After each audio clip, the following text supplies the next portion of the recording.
मेरे अजीज दोस्तों, नमस्कार। आज 20 मई 2020 है और आज के इस AFEIS के लाइफ मैनेजमेंट में मैं डॉक्टर विजय अग्रवाल आप सभी का हार्दिक रूप से स्वागत करता हूं।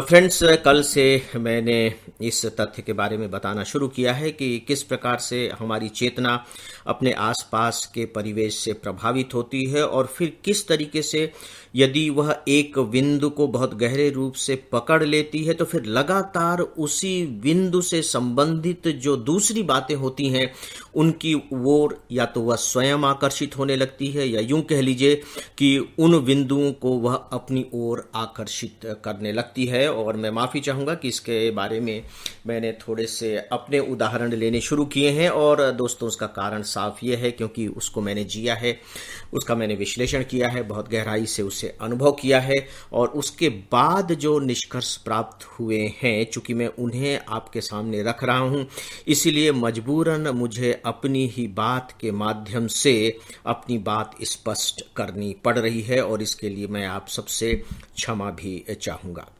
दोस्तों, कल मैंने परिवेश की बात बताई थी। देखिए, जब मैं परिवेश कहता हूं तो आप उसे एक पर्टिकुलर बात तक सीमित मत कीजिएगा, एक पर्टिकुलर दृश्य तक सीमित मत कीजिएगा। जो परिवेश होता है अपने आप में बहुत विशाल होता है। वहाँ प्रकृति भी होती है, वहाँ लोग भी होते हैं, वहाँ परिवार भी होता है, वहाँ का पूरा पर्यावरण होता है, वहाँ की कल्चरल एक्टिविटीज़ किस तरीके की हैं, परंपराएं किस तरीके की हैं, लोग किस तरीके के हैं, उनका व्यवहार किस तरीके का है।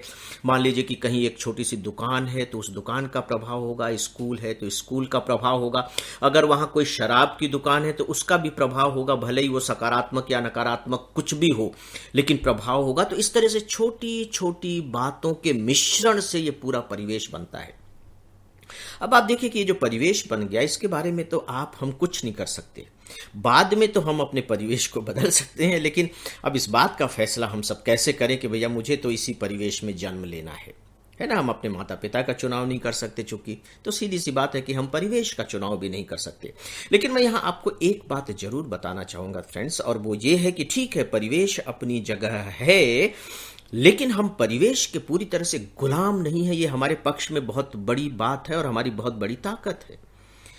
परिवेश का प्रभाव हम पर पड़ेगा, लेकिन हम उसके गुलाम नहीं हैं। इस तथ्य को आप हमेशा अपने दिमाग में बना करके रखिएगा, अदरवाइज तो फिर बात ही खत्म हो जाएगी। क्योंकि फिर तो ये लगेगा कि भाई हमको तो समर्पण करना है परिवेश के सामने, अब उसमें हमारा क्या है, जैसा परिवेश था वैसा हम बन गए और जैसे हम बन गए उस तरीके से हम कर रहे हैं। नहीं, ऐसा बिल्कुल भी नहीं है।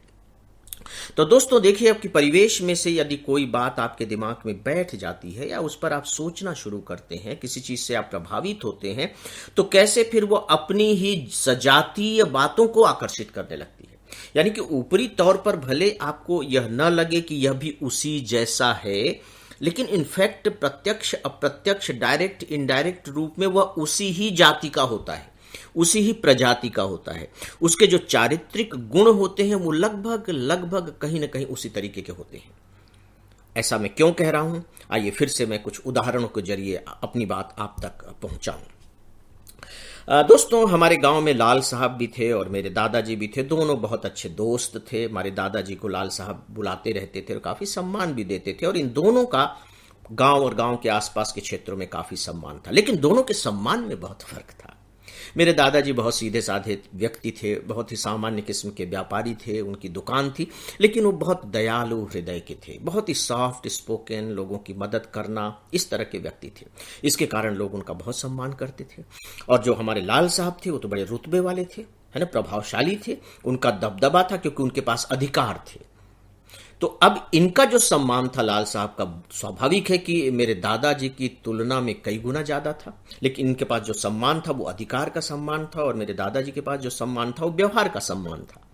लेकिन अगर दोनों में तुलना करें तो डेफिनेटली फिर 80% जो सम्मान था वो लाल साहब का था और 20% सम्मान दादाजी का था। ये प्रतिशत की बात मैं इसलिए बता रहा हूं क्योंकि अब मैं उसका विश्लेषण कर सकता हूं।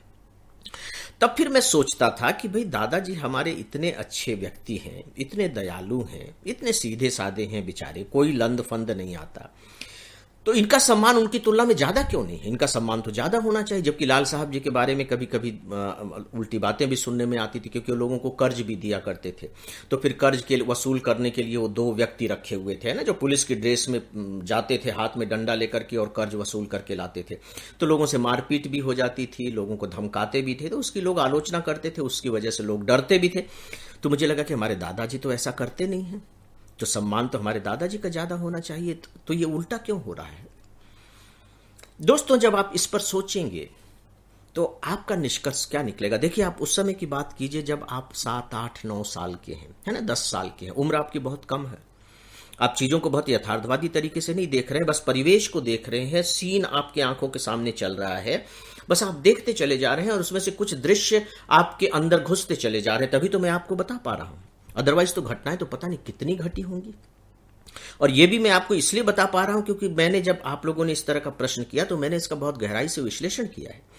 अब विश्लेषण करने के बाद मैं किन चीजों को याद कर पा रहा हूं, आप देखिए, उन चीजों को याद कर पा रहा हूं जो कहीं ना कहीं मेरी अपनी प्रेरणा से जुड़े हुए हैं। अदरवाइज तो बहुत सारी चीजें हैं, लेकिन वो तो याद नहीं आ रही हैं। मित्रों, इसी बात को समझने की जरूरत है। तो फिर मुझे ऐसा लगा कि नहीं, दादाजी होना तो ठीक है, आप अच्छा व्यवहार रखिए, मित्रवत व्यवहार रखिए, दयालु कृपालु होइए, लेकिन अगर आपको बड़े स्तर का सम्मान चाहिए तो आपके पास अधिकार होने चाहिए। बिना अधिकार के तो बात नहीं बनेगी। तो दोस्तों, ये सेकेंड पॉइंट हुआ। ऐसे ढेर सारे पॉइंट्स हैं, मैं कुछ अलग अलग तरह के जो पॉइंट्स हैं केवल वो आपके सामने रख रहा हूं। दोस्तों, मेरे दादाजी के ठीक बड़े भाई थे, मेरे दादाजी से ठीक बड़े, जो हमारा गांव चंद्रमेढ़ा है उससे एक थोड़ी सी दूरी पर, लगभग 12-13 किलोमीटर पर एक तहसील प्लेस है सूरजपुर, अब वो जिला बन गया है। सरगुजा जिले या छत्तीसगढ़ के जो विद्यार्थी, प्रिय विद्यार्थी सुन रहे होंगे, जानबूझ करके मैं नाम बता रहा हूं ताकि उन चीज़ों को दृश्य, उस स्थान का दृश्य उनके आंखों के सामने आ जाए। तो वहाँ मेरे दादाजी रहा करते थे, उनका नाम था तेलूराम गोयल, तेलूराम। तो दादाजी से जब कभी बातचीत होती थी तो वो एक बात बार बार दोहराया करते थे, और उसे वो अपने, आप कह लीजिए कि बड़ी उपलब्धियों में मानते थे। वो बताया करते थे कि एक बार एक तहसीलदार या नायब तहसीलदार, कुछ ऐसे ही करते थे, लेकिन तहसीलदार शब्द उसमें जरूर था, घोड़े पर आया। वो जहां रहते थे वहां घोड़े पर आया। तो देखिए, गांव में उस समय रहने के लिए उस तरह की जगह नहीं हुआ करती थी, तो वो उनके यहां रुके। जब वो उनके यहां रुके तो मेरे दादाजी कहते थे कि मैंने उनके घोड़े को खूब चने खिलाए, खूब घोड़े की सेवा की, उसको तेल वगैरह भी लगाया, और उससे तहसीलदार एकदम खुश हो गया, एकदम खुश हो गया। और इसको मेरे दादाजी बड़े गर्व के साथ बताते थे। दादाजी यानी कि मेरे दादाजी के ठीक बड़े भाई, तो मैं उन्हें दादाजी ही कहूंगा, तो बड़े गर्व के साथ बताते थे। दोस्तों, मैं सुनता था, लेकिन मेरे दिमाग में एक बात आती थी, और वो एक बात ये आती थी कि दादाजी तहसीलदार के घोड़े की सेवा करने से इतना गौरवान्वित महसूस कर रहे हैं, ठीक है? तो अब मुझे क्या बनना चाहिए? तहसीलदार बनना चाहिए, क्योंकि वो घोड़ा इंपॉर्टेंट नहीं है, इंपॉर्टेंट है कि वो घोड़ा किसका है। तो जिस तहसीलदार के घोड़े की इतनी बड़ी इज्जत हो, तो यार उस तहसीलदार की कितनी बड़ी इज्जत होती होगी।